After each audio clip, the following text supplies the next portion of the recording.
This video I'm going to show you how to plug a tire. I do new construction for a living. This is part of my life, is getting nails in my tires all the time. This particular tire has 2,000 miles on it. It's got 2 plugs in it already.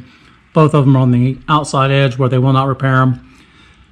If at all possible, if it was in the middle, I would take it to a tire shop and have it patched from the inside. If I take this to a tire shop and it's too close to the sidewall, they're not going to patch it. It's supposed to be within 1 inch or within inside this tread line, but could you patch it? I would say yes, but will they patch it? Probably not. I do recommend having the tire replaced, but I'm going to show you how to do this if you were on the side of the road, had to plug your tire to get you back somewhere. First thing we need to do is get it out. I've got a pair of pliers, a pair of side cuts, a couple screwdrivers, and basically we're going to get this old nail out.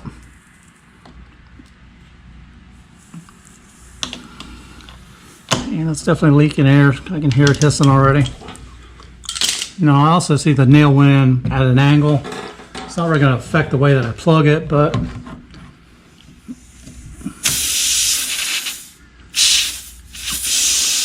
we're going to take that out first, and you're going to hear the air starts leaking out. Now me personally, since I'm at the house, I've got a compressor here. I can blow my tire back up. I'm going to wait till the air is all out of the tire. Just makes it easier, plus you're not pushing on the air pressure.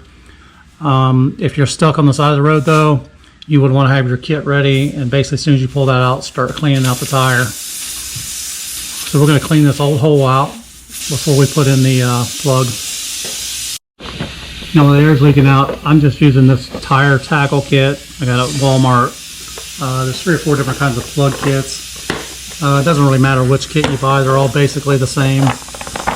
You'll have the plug inserter, you'll have the reaming tool. This one comes with an air gauge, but again I'm not on the side of the road, so it doesn't matter. And then it'll come with a little pack of plugs. Some come with cement glue. You don't really need them, these are covered in tar anyhow. I do recommend buying like the slime or something like that, a little bit better kit if you're going to plan on leaving it in there. Some of the generic kits, the plugs are a little bit drier and they just don't, they don't hold basically. Alright, I'm about flat. Now, thing to remember when you're doing this, there are layers of steel underneath of this rubber, so it's not just a rubber tire you're pushing into. So you may or may not be able to get your hand under here. Hopefully you don't have to take it off the rim, or off the vehicle. If you push down and turn, like you're screwing this thing down in, it will go down in there. And basically this file is just kind of cleaning the hole out. So what we want is a nice smooth hole. If I can keep the light in here.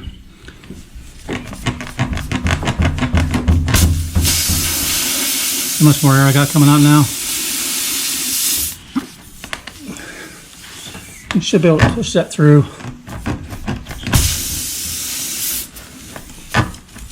Like that.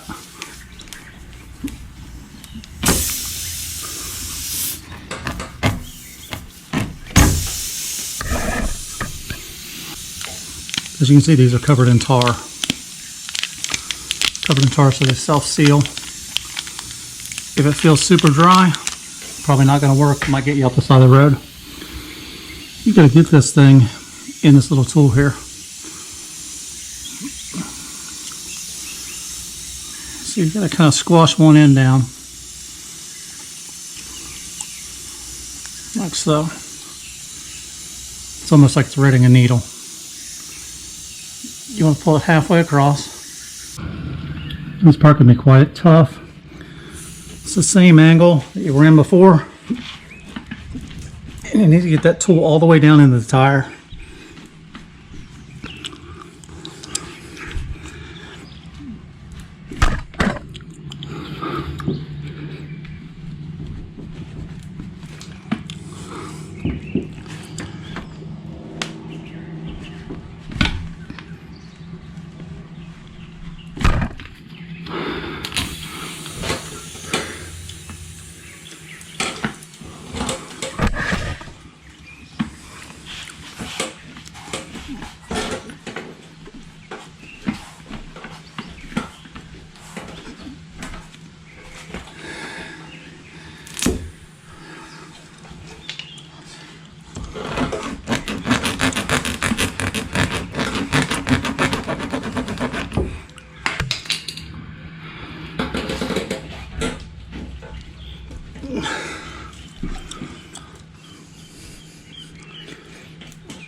And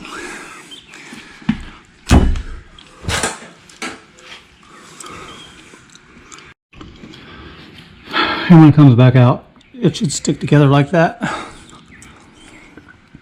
And I started with a piece that was about that long, so I know good half of it's down in there. Again, this part here has to go down past the steel belt. When you pull it back out, it gets stuck into the steel belt, and it kind of goos itself together. Off the vehicle, that'd be a whole lot easier. On the vehicle, since I'm working with the wheel well, you can't really get down on top of it to push. So you're kind of going in at an angle or sideways. If you can lean over top of it, it'd be a whole lot easier if you had a bigger wheel well. We weren't trying to film this. I would have rolled the vehicle forward, so down here by my foot I could pushed it through.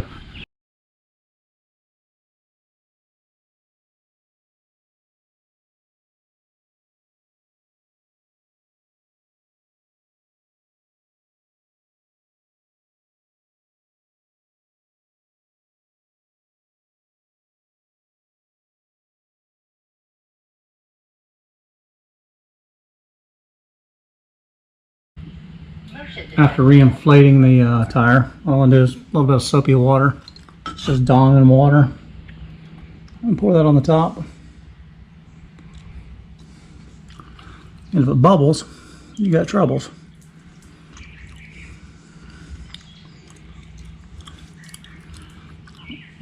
So if that were leaking, I would have big bubbles. Like next part's optional. Canner, don't have to do this, but it'll thump a little bit if you don't do it at first. Take a pair of side cuts or something, cut off the excess. Again, you don't have to do that. Since I'm going to leave mine in here, eventually it'll wear itself down and it'll look like this one right here. For some reason, every time I get a nail lately, it seems to be on the sidewall area. Again, this is a temporary fix. Go see a tire specialist once you get off the road. Do this at your own risk. It's not as easy as it looks the first time you do it, especially.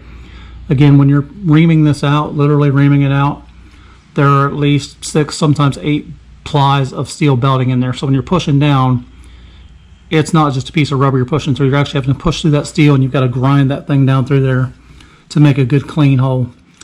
Make sure the hole's clean. You should be able to take that tool and push it in and out easily once you're done before you try to put the plug in. If not, you'll never get the plug through the hole.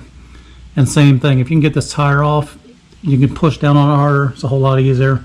Or turn it to an angle where you can press in better. Just hard to videotape from the bottom. Hope that helps somebody get off the road. Hope it saves you a little bit of money. Please click like and subscribe to the video.